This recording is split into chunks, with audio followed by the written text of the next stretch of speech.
बातमीपत्राला आता सुरुवात करूयात। कल्याण डोंबिवलीमध्ये युतीचे 9 उमेदवार बिनविरोध निवडून आलेले आहेत। हे उमेदवार बिनविरोध निवडून येण्यामागे स्थानिक पातळीवर वेगळीच चर्चा रंगलेली आहे। मनसेचे माजी आमदार राजू पाटलांची भाजप प्रदेशाध्यक्ष रवींद्र चव्हाणांशी असलेल्या मैत्रीला जागत भाजपचे उमेदवार बिनविरोध निवडून येण्यात मदत केल्याची चर्चा आहे। तर राजू पाटलांनी शिवसेनेला काही वैयक्तिक पातळीवर मदत केल्याचंही बोललं जातंय। काँग्रेस, शिवसेना, उबाठा आणि स्थानिक तसंच राष्ट्रवादीने देखील स्थानिक पातळीवर चेहरा नसल्यानं वैयक्तिक पातळीवर युतीला मदत केल्याची चर्चा आहे। आपण पाहतोय कल्याण डोंबिवलीमध्ये युतीचे 9 उमेदवार बिनविरोध निवडून आलेले आहेत आणि हे उमेदवार बिनविरोध निवडणूक निवडून येण्यामागे खरं तर स्थानिक पातळीवर वेगळीच चर्चा रंगलेली आहे। मनसेचे माजी आमदार राजू पाटलांची भाजप प्रदेशाध्यक्ष रवींद्र चव्हाण यांच्याशी असलेली मैत्री त्याला जागत भाजपचे उमेदवार बिनविरोध निवडून येण्यात मदत केल्याची चर्चा सुरू आहे। तर राजू पाटील यांनी शिवसेनेला काही वैयक्तिक पातळीवर मदत केल्याचंही बोललं जातंय। काँग्रेस, शिवसेना, उबाठा आणि राष्ट्रवादीने देखील स्थानिक पातळीवर चेहरा नसल्यानं वैयक्तिक पातळीवर युतीला मदत केल्याची चर्चा आहे।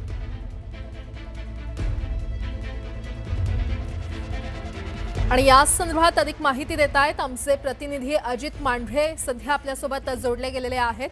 अजित, कल्याण डोंबिवलीमध्ये खरं तर युतीचे 9 उमेदवार निवडून आलेले आहेत, मात्र आता स्थानिक पातळीवर वेगळीच चर्चा रंगली आहे। राजू पाटलांनी छुप्या पद्धतीने मदत केली आहे असं देखील बोललं जातंय। नेमकं काय तथ्य आहे, काय अपडेट?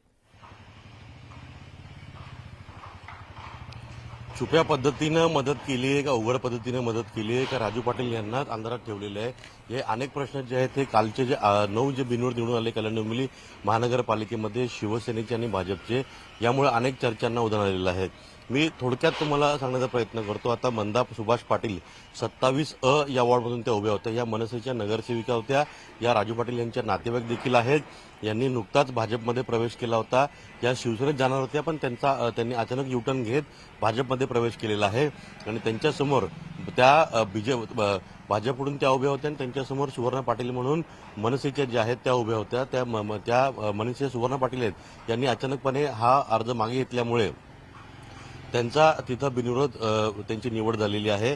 आता यामध्ये गणित असं सांगितलं जातं, एक तर राजू पाटील आणि रवींद्र चव्हाण हे खूप चांगले मित्र आहेत, शेजारी आहेत। दोघांमध्ये ठरल्यानुसार हा अर्ज जो आहे मनसेकडून मागे घेतलेला असेल आणि त्यामुळेच मंदा पाटील जे आहेत त्या बिनविरोध निवडून आले असतील। यामध्ये राजू पाटील यांनी नातेवाईक धर्म देखील आणि शेजार धर्म, मित्रधर्म देखील पाळलेला आहे अशी चर्चा आहे।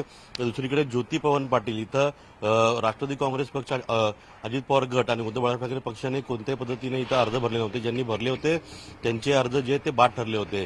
त्यानंतर आसावरी नवरे जे आहे 26 इथं उबाटा, मनसे यापैकी कोणीच अर्ज भरले नव्हते। इथेही सेम परिस्थिती आहे। अपक्ष आणि भाजप शेवटी हे उरले होते, अपक्षांना भाजपने मॅनेज केलं। तर रंजना मितेश पेंडकर 26 या ठिकाणी देखील हीच परिस्थिती आहे। तर रेखा चौधरी उभाटा मनसे या ठिकाणी देखील हीच परिस्थिती आहे। महत्वाचं म्हणजे की विश्वनाथ राणे 24 वॉर्ड नंबर जो आहे इथं विश्वनाथ राणे हे शिवसेनेचा एक मोठा चेहरा आहे कल्याण डोंबिवलीतली। त्यांची पत्नी जी आहे ही महापौर होती। इथं मनसे आणि शिवसेना असा थेट संघर्ष होता, पण मनसेच्या उमेदवारांनी माघार घेतल्यामुळे विश्वनाथ राणे जे आहेत ते बिनविरोध निवडून आलेले आहेत। याचं कारण असं सांगितलं जातं की विश्वनाथ राणे आणि राजू पाटील यांचे असलेले संबंध किंवा भविष्यातले राजकीय संबंध यामुळे ही माघार घेतली गेलेली असं देखील सांगितलं जातंय। वृषाली जोशी 24 म्हणजे 24 मध्ये उबाटाने माघार घेतली, तर विश्वनाथ राणे यांच्या 24 मध्ये मनसेने माघार घेतली आणि वृषाली जोशी 24 इथं देखील मनसेने माघार घेतली। नीलम दाभोळकर या मनसेच्या इथं कॅन्डिडेट होते आणि यांनी देखील माघार घेतलेली आहे। म्हणजे 24 हा जो प्रभाग आहे, या प्रभागामध्ये 2 मनसे आणि 1 उबाटा यांनी माघार घेतल्यामुळे शिवसेनेचा हा पूर्ण पॅनल जो आहे, हा पूर्णपणे पॅनल जो आहे तो बिनविरोध निवडून आला। तिसरीकडे हर्षल मोरे हे राजेश मोरे आमदार जे आहेत कल्याण ग्रामीणचे शिवसेनेचे, त्यांचे चिरंजीव आहेत। त्यांच्याकरता काँग्रेसनं आणि त्याच पद्धतीनं मनसेनं या ठिकाणी अर्ज जे आहेत ते माघार घेतल्याचं लक्षात येते. शेवटी आपापले व्यक्तिगत संबंध असतात, राजकीय संबंध असतात. या सगळ्या संबंधांमध्ये कशा रीतीनं आपण पुढची रणनीती आखतोय, नगरपालिकांमध्ये कशा रीतीने त्या ठिकाणी आपल्याला जर आपले उमेदवार कमी निवडून आले किंवा निवडून आले नाही तरी देखील आपल्याला कशा रीतीनं त्या महानगरपालिका निवडणुकीमध्ये आपल्याला एक स्पेस मिळतो, एक जागा मिळते, त्या सर्वची गणित आहेत. पण यामध्ये सर्वात महत्वाची भूमिका बजावलेली आहे ती म्हणजे मनसेचे माजी आमदार, मनसेचे नेते राजू पाटील यांनी त्यांच्या सांगण्यावरूनच या मनसे उमेदवारांनी अर्ज मागे घेतलेले आहेत का, हा प्रश्न आता उपस्थित होतोय. बरं. यामध्ये राजू पाटील यांचे संपर्क केला असता त्यांचं असं म्हणणं की सुवर्ण पाटील या भाजपमधूनच आल्या होत्या आणि त्यांनी नंतर मग त्यांचा अर्ज जो आहे तो मागे घेतलेला आहे. परत इथे राजू पाटील आणि रवींद्र चव्हाण या दोघांचे संबंध समोर येतात. त्यामुळे अंडरस्टँडिंगमध्ये ही जागा मंदा सुभाष पाटील यांना बिनवर निवडून आणलं हे अगदी स्पष्ट होते. बाकीच्या ठिकाणी देखील असंच झालेलं आहे. पण राजू पाटील यांचं असं म्हणणं आहे की मी या सगळ्याच्यामध्ये कुठेही भूमिका बजावली नाहीये. प्रत्येक ठिकाणी आम्ही निवडणूक लढवणार होतो आणि लढवणार आहेत. काही ठिकाणी व्यक्तिगतरित्या त्या उमेदवारांनी माघार घेतलेली आहे तर त्यांचा समाचार देखील घेतला जाईल.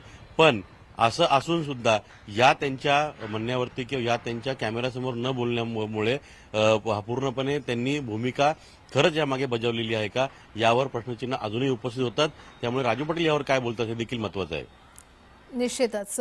अजित, धन्यवाद या संपूर्ण माहितीसाठी.